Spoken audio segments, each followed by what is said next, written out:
Hi viewers, சிறப்பு பார்வைக்கு உங்களை வருக வருக என வரவேற்கிறோம். தமிழ்நாட்டில் சமீப காலமாக மூடி மறைக்கப்பட்ட அரசியல்வாதிகளின் பாலியல் குற்றங்கள் ஒவ்வொன்றாக வெளிச்சத்துக்கு வந்த வண்ணம் உள்ளது. அந்த வகையில் அமமுக கட்சியை சேர்ந்த கதிர்காமு மற்றும் தங்க தமிழ்ச்செல்வன் ஆகியோரின் லீலைகளை பற்றி தான் இன்றைய சிறப்பு பார்வையில் நாம் பார்க்க இருக்கிறோம். வாருங்கள்.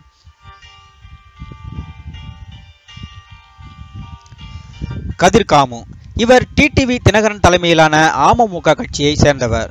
இவர் தற்போது நடக்க இருக்கும் நாடாளுமன்ற தேர்தலில் தேனி மாவட்டம் பெரியகுளம் தொகுதியில் வேட்பாளராக போட்டியிடுகிறார்.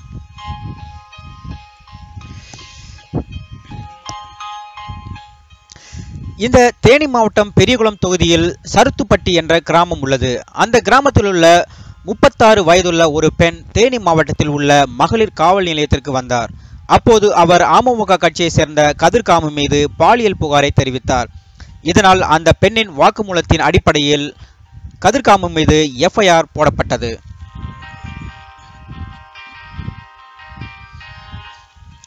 இது மட்டுமல்லாமல் அதே அமமுக கட்சியின் தேனி மாவட்ட தொகுதி வேட்பாளரான தங்க தமிழ்ச்செல்வன் என்பவரையும் அந்த பெண் தனது பாலியல் புகாரில் குறிப்பிட்டிருந்தார்.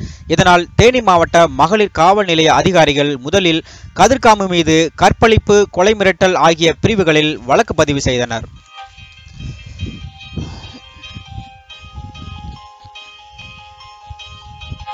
கதிர்காமு மற்றும் தங்க தமிழ்ச்செல்வன் ஆகிய இருவர் மீது அந்த பெண் கூறிய பாலியல் புகாரால் தற்போது பரபரப்பாக பேசப்பட்டு வருகிறது. இதனால் இந்த இருவரும் விரைவில் கைது செய்யப்படுவார்களா என்ற பரபரப்பில் தேனி மாவட்டம் உள்ளது.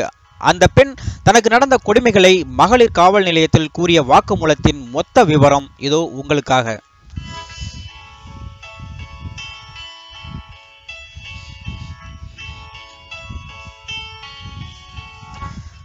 நான் பெரியகுளம் அருகே உள்ள சருத்துப்பட்டி என்ற கிராமத்தைச் சேர்ந்தவள். எனக்கு கடந்த 4 வருடங்களுக்கு முன்பு முழங்காலில் வலி ஏற்பட்டது. இதனால் அதை சரி செய்ய அப்போது தேனி மாவட்டம் அள்ளி நகரத்தில் உள்ள ஒரு தனியார் மருத்துவமனைக்கு சென்றேன். அங்கு டாக்டராக இருந்தவர்தான் இந்த கதிர்காமு.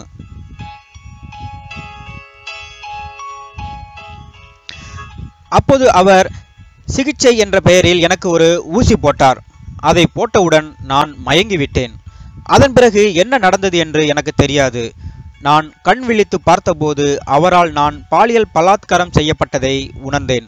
இதனால் அதிர்ச்சியடைந்த நான் அவரிடம் இது குறித்து நியாயம் கேட்டேன்.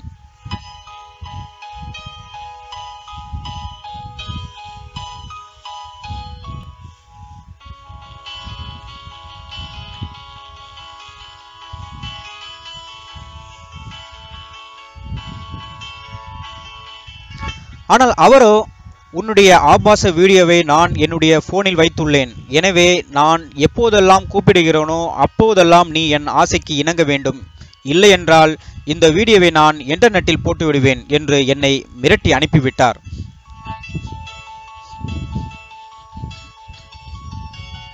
இதனால் நான் அழுது கொண்டே வீட்டிற்கு சென்று விட்டேன். அதன் பிறகு அவர் என்னை மயக்க ஊசி போட்டு சீரழித்த வீடியோவை காட்டி காட்டி மிரட்டி மிரட்டி என்னுடன் பலமுறை உடலுறவு கொண்டார்.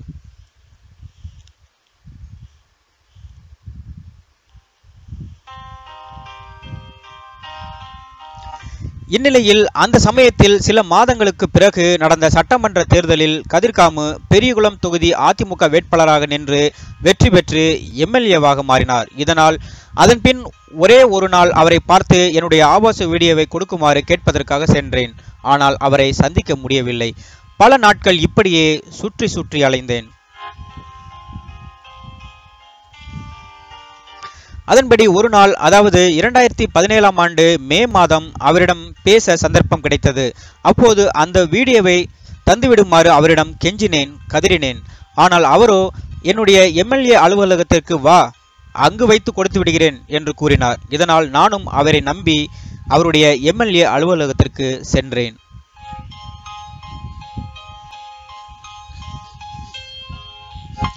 அங்கு நான் சென்றபோது கதிர்காமுவுடன் தங்க தமிழ்ச்செல்வன் உட்பட மேலும் 3 அதிமுக கட்சிக்காரர்கள் உடன் இருந்தனர். அப்போது என்னிடம் பேசிய தங்க தமிழ்ச்செல்வன், தபர்மா, கதிர்காமுவின் விருப்பத்திற்கு ஏற்றவாறு நீ நடந்து கொள் என்று என்னை மிரட்டினார்.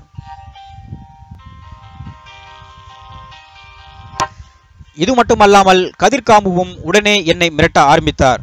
அவர் கூறும்போது, தங்க தமிழ்ச்செல்வனும் உன் மீது ஆசைப்படுகிறார். அதனால் நீ அவரோடும் உடல் உறவு வைத்துக் கொள்ள வேண்டும். இது மட்டுமல்லாமல் இங்குள்ள மற்ற நபர்களும் உன் மீது ஆசையில் உள்ளார்கள். எனவே நீ அவர்களிடமும் உடல் உறவு வைத்துக் கொள்ள வேண்டும். மேலும் இது மாதிரி தினமும் வந்து என்னிடம் வந்து அந்த வீடியோவை கொடுங்க, இந்த வீடியோவை கொடுங்க என்று என்னை டார்ச்சர் செய்தால் என்னுடைய அரசியல் செல்வாக்கை பயன்படுத்தி உன்னை உன் குடும்பத்துடன் கொளுத்தி விடுவேன் என்று மிரட்டி அனுப்பினார்.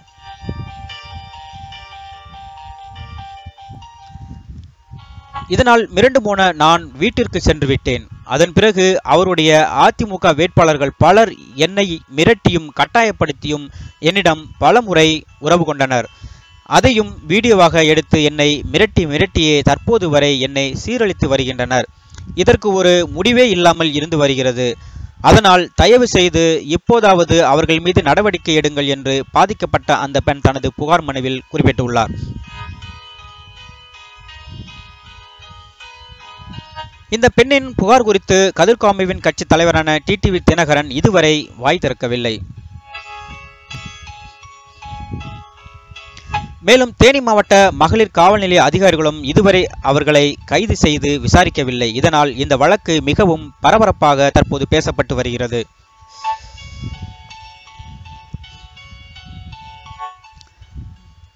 இந்நிலையில் கதிர்காமு நேற்று மதுரையில் உள்ள உயர்நீதிமன்ற கிளையில் தேர்தல் முடியும் வரை தன்னை போலீஸ் கைது செய்யக்கூடாது என முன்ஜாமீன் வாங்கிவிட்டார்.